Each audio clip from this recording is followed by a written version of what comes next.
What is going on? Episode 37 of the Media Captain podcast. Jason Parks. And Stephanie Parks. It's been a little while since we've been here. We've been dealing with a lot of COVID situations, but we're back.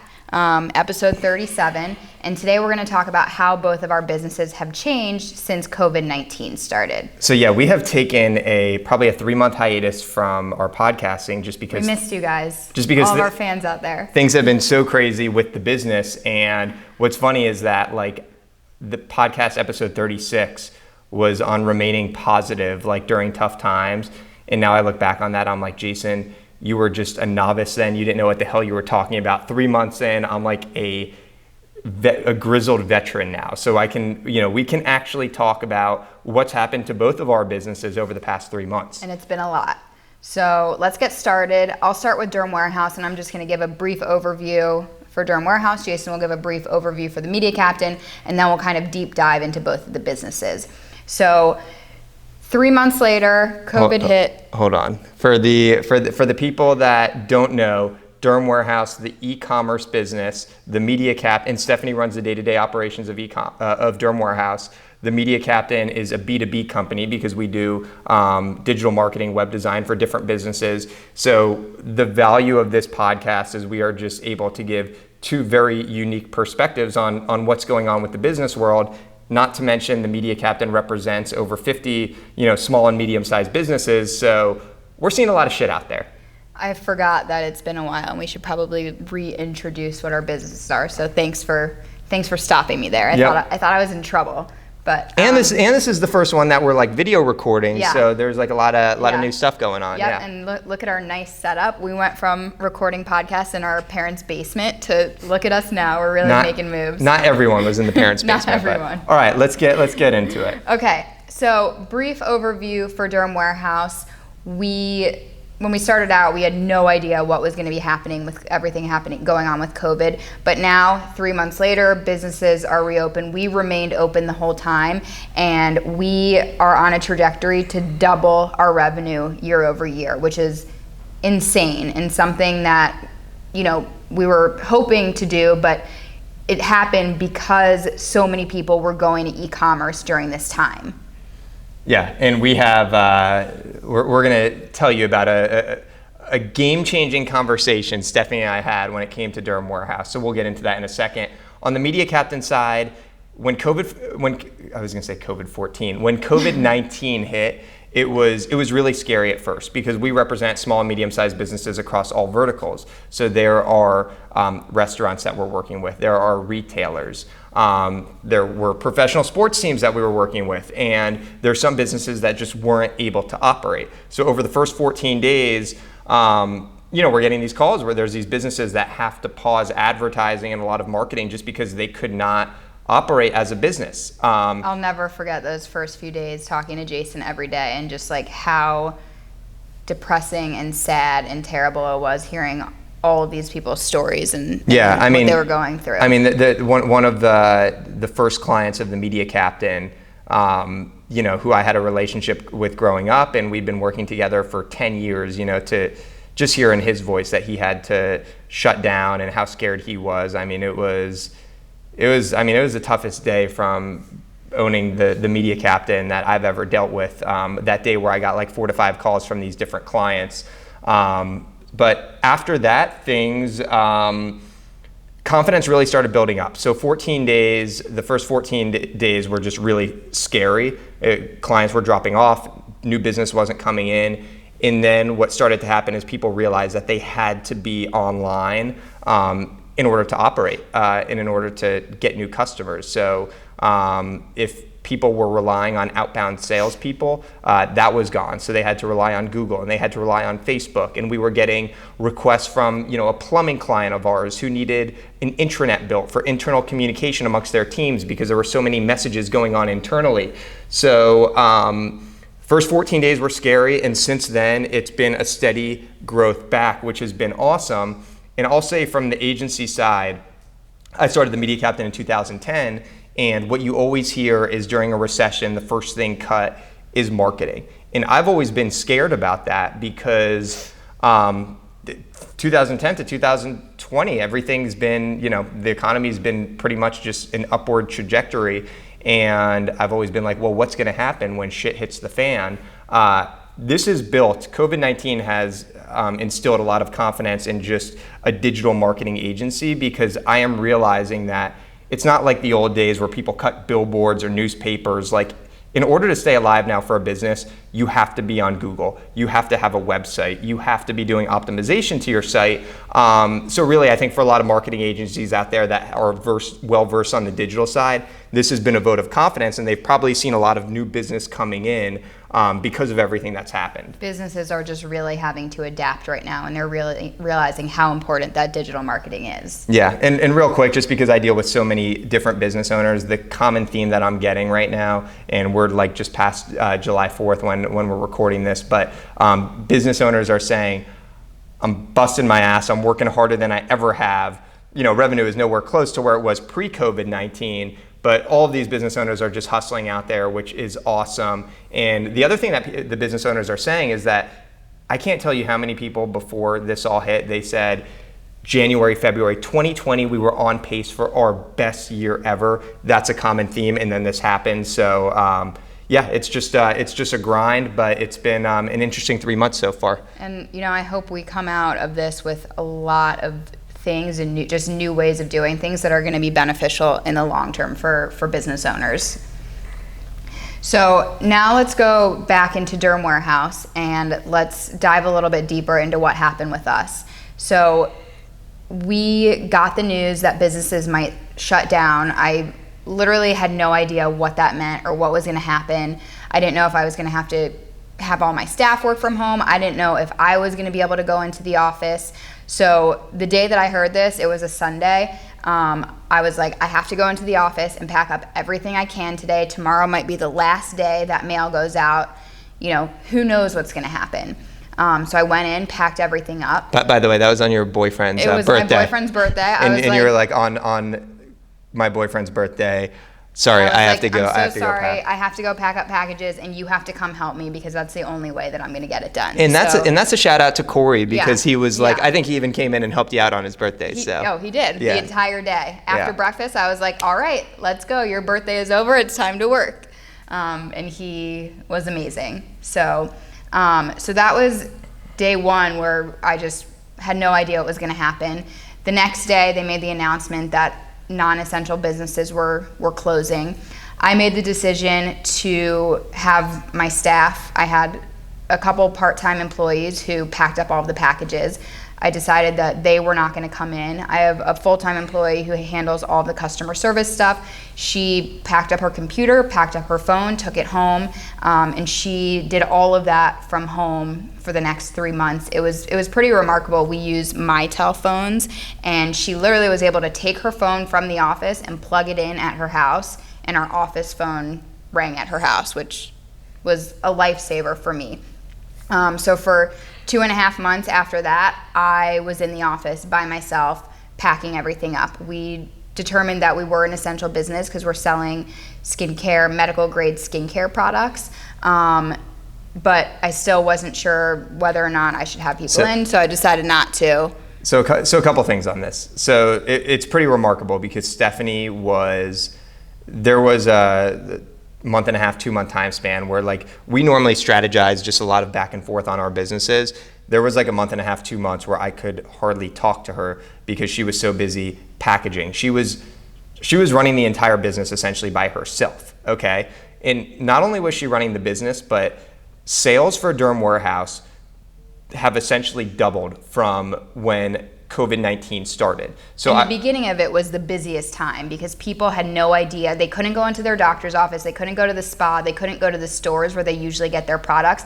And they were scared that things would really shut down. So they were stocking up. So we were really, really busier than ever. And that goes to the story. Like this is the conversation that I think like will go down in Durham Warehouse history that, me and you care about and probably not many other people. But so COVID-19 happens and, shit's hitting the fan. Businesses are closing.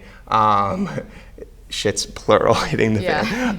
And so then... all the shits. Yeah, and so then I have a conversation with Stephanie and I just say, so at this time for Durham Warehouse, we're spending about $25,000 to $30,000 per month on advertising. And we've talked about it before. The majority of our ad spend goes to Google Shopping, Google PPC, retargeting. And so I just told Stephanie, I go, Steph, we're selling luxury skincare products. Like, people are about to lose their jobs and there's uncertain times ahead of us. I'm like, we need to scale back our advertising 30 or 40% because people ain't ordering luxury skincare products. And tell them what I said. And so Stephanie, the women in my life are always right and I'm always wrong. But so Stephanie said, I think you're wrong, Jason. I think people are gonna buy luxury skincare products. And I was a little stubborn, so I was like, all right, well, let's scale back 30%. So something interesting happened. We scaled back 30% and our revenue and our orders increased about 15 to 20%. Even with that scale back. So even with the scale back. So I call Steph and I'm like, what the hell is going on here?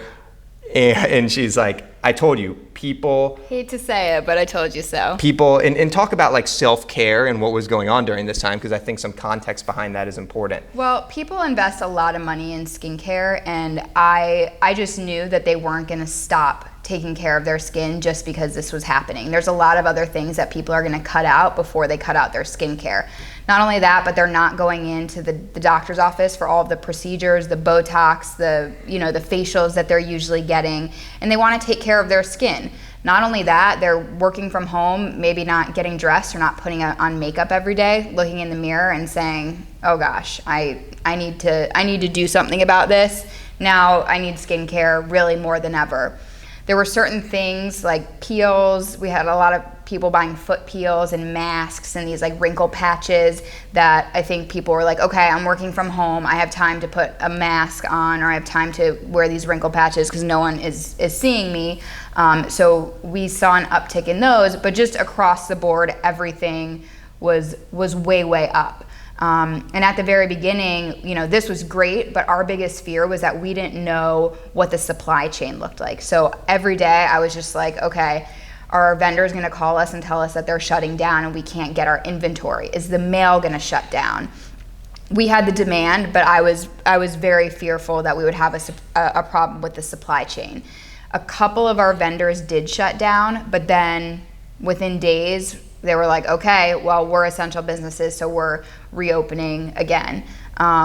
Everything was a little bit slower getting products from our vendors to us, but other than that, there were really no other interruptions, knock on wood, that it continues that way. And we have Kevin filming us, and so props to Kevin, but everything good with the camera, Kevin?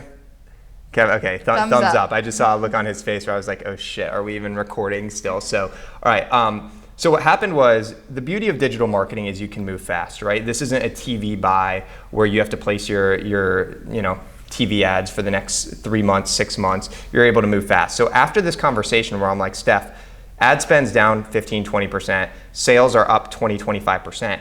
We reversed course. Okay. It all happened really fast. One day he was like, cut it 30% right now. Did that. Then the next increase it. And that's the beauty with digital, is that you could pivot very quickly. So yeah. we went, and you got to realize, like Durham Warehouse, it's still crazy to think about from where we came, because we were spending like $2,000 to start, $2,500. I know that there's a lot of business owners out there. Our mom's calling Jason right now. There's on my cell phone. So there's a lot of business owners out there that are like, oh my gosh, $30,000. I used to think the same thing, but what happens with e-commerce is I still think the same thing, even though we're doing it. Yeah, but we've acquired customers, it's become profitable, and when that happens, you hit a beautiful cycle because you can continue to invest in advertising. Well, we went from $30,000 to north of $60,000, which is per month, and not to mention that Stephanie is shipping out every order. Like, it was, so not only was she doing all of this, which is two people's full-time job, but we are getting more orders than ever before. And I'm listening to the news, and the CEO of Estee Lauder is talking about his quarterly earnings, and he's like, the highlight for our company over the past couple months have been skincare. And it was just a constant theme, and it was something that, but that's the difference of, like, Stephanie's running the day-to-day operations, and she knows the product, and she was able to have that confidence that it would sell. Next time I'll have to stand my ground more and not listen to your advice. Yeah. But once I saw those numbers coming in and they were good, it was an easy thing to pivot. Anything else on? Well, so let's just talk about where we're at now, because now things are getting back to normal a little bit. Who knows what's going to happen in the next few months, whether it's going to go back to things shutting down or not, I don't know. A lot of DTC businesses are seeing now a lull in their sales. And D2C is direct to consumer. Direct to consumer businesses, so other e-commerce businesses doing things similar to us, maybe selling different products. They're starting to see a lull in the sales. I get it, people are now out and about. You can go shopping in stores. We have seen sales kind of steady off a little bit, but we're still way up than we were before. And I would attribute that to still now more people, they weren't going to their dermatologist, or they usually buy products at their dermatologist. They weren't able to. They found an online store and they're like, oh, this is really easy. I get the same products. I don't have to go anywhere. I can stay at home. So that, combined with the increased ad spend and just the mentality of people now, we're still, even though we're not at our peak right now, we're still pretty high up there in terms of sales. And Amazon stopped shipping out like non-essential products. Was crazy.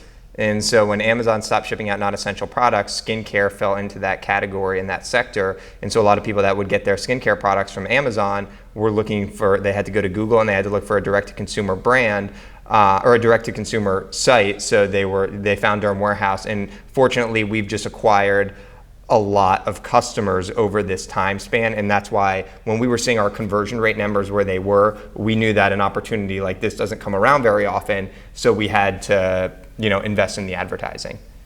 One other thing that I think just from a business ownership perspective was, as busy as Stephanie was and as necessary as it was frustrating for me to see, because Stephanie is always so proactive with coming up with new ideas for the business.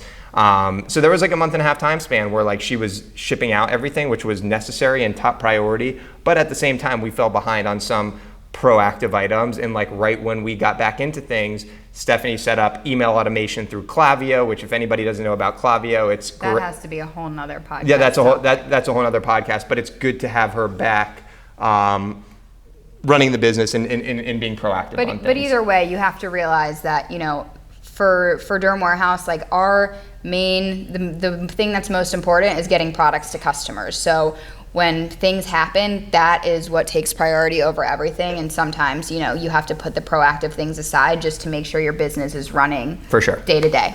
Yeah, and then on the Media Captain side, there were a couple of aha moments, and I almost alluded to them, but there were two businesses that they door-to-door salesmen couldn't operate, and that's how they generated a lot of their business. And these companies started to, and these are bigger clients of ours, but they started to, a $50,000 budget that started going towards Google Ads to try and get new customers. So when that happened, I was like, oh my gosh. I thought, I thought things were going to go south and, people might cut their marketing budgets. But then what I started to realize is people have to invest in digital. And so they started investing in places like Facebook and on Google. The other thing is that we are a very, our agency, there are some agencies that might focus specifically on social media and others on SEO. And you know what, there's been people that have given some backlash for the fact oh, how can you be good at so many things? Well, Jason's good at everything. No, that's not true, because on the marketing side, but on the development side, we have a great team and we're diverse. And through all of this, I realized how important, having a good development team is, and how reliant these businesses are to make sure their website's running. And we host a lot of websites and enhancements, and I talked about the intranet. So there's just been a lot of things from a technology perspective that you realize a digital agency is poised for. And yeah, now right after July 4th for the Media Captain, businesses are contacting our agency again. There was a month and a half time span where leads were pretty dried up just because not a lot was coming in, but it's really, we've been busy, and granted, we did lose clients in the early stages, but we've definitely acquired a lot and have been able to grow in other areas as well.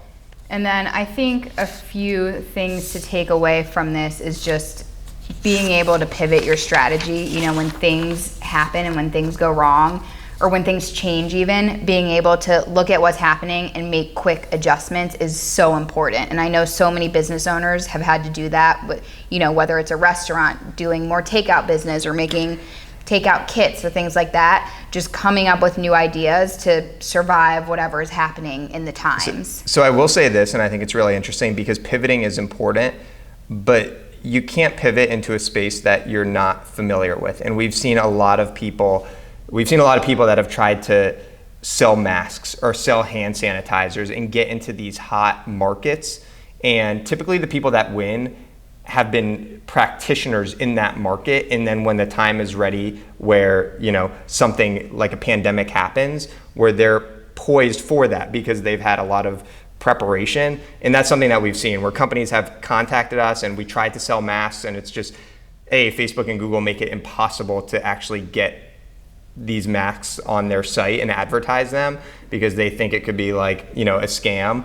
But yeah, that's something else that I just saw, that some people try and pivot in a complete opposite direction, and they're trying to get like a quick rich type of scheme and like get rich quick, and it just doesn't work.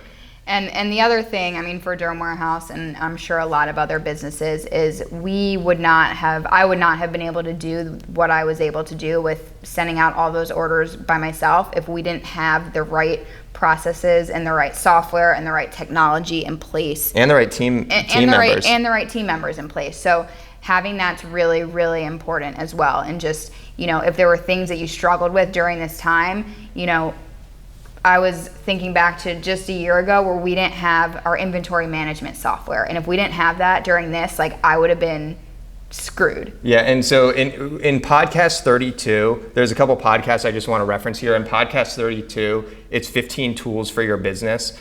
We definitely recommend listening to that podcast because you'll get great ideas on tools that the Media Captain and Durham Warehouse use. And that have literally changed our businesses. Yeah, where Stephanie Durham Warehouse could not operate where it's at without these tools and technologies in place.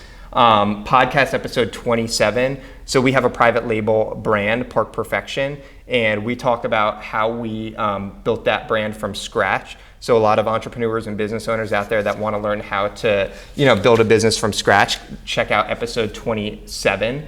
And also we talked about how we've scaled from $2,000 in advertising, and we're north of $60,000 for Durham Warehouse. In podcast episode 33, we talk about how to formulate a winning advertising strategy. So that's really important because you can't just spend money. You have to make sure that you're spending money in the right areas. So definitely make sure to check out all of those podcasts. You can just listen to all of them. Start at episode 1, go all the way through. Yeah. And I think, in closing, so where we are right now, COVID cases are, it seems like they're increasing. People don't know if there's going to be a second wave. So running an e-commerce business, I asked you yesterday, are you going to buy a lot of inventory? How are you prepping for this second wave? Or a potential second wave, I should say. I'm sure there's going to be a second wave. It sounds like that's coming. For me, I think that I won't buy a ton of inventory in preparation for it, just because if the same thing happens this time that happened last time, our vendors are still going to be open. Obviously, if anything changes and I hear any word that other things are going to shut down, then yes, I would stock up on inventory to make sure the supply chain doesn't get interrupted. But my biggest change would be not having anybody in the office to help me. We have a really small team as it is. We're all pretty much in different rooms from each other. So just having some support there, I think, would be really essential if this were to happen again and things were really to shut down again. Yeah, and I think for our agency, you talked about what you did with your staff. We shut down our office for 3 months, and everybody worked remotely, and everybody functioned really, really well. So I think on our end, a lot of the clients that dropped off, they're just still in tough situations, so I think a lot of those clients, they haven't come back yet, and I don't anticipate them coming back. And I think the clients that we have now are probably a little bit stronger, at least in this market. So I expect that if there is a second wave, for things to be less drastic than it was originally. But yeah, just in closing, shout out to all of the business owners out there and Yeah. just anybody that's working through this. I mean, whether you're working from home and have to take care of kids and anything along those lines, like just the story that we've heard from our staff members, like they're kicking ass in terms of how hard they're working, and yeah, it's just a lot. So this has been episode, what, 37? 37, yeah. 37. The first one we video recorded, so we'll have to get some Let feedback. us know what you think. Thanks, guys.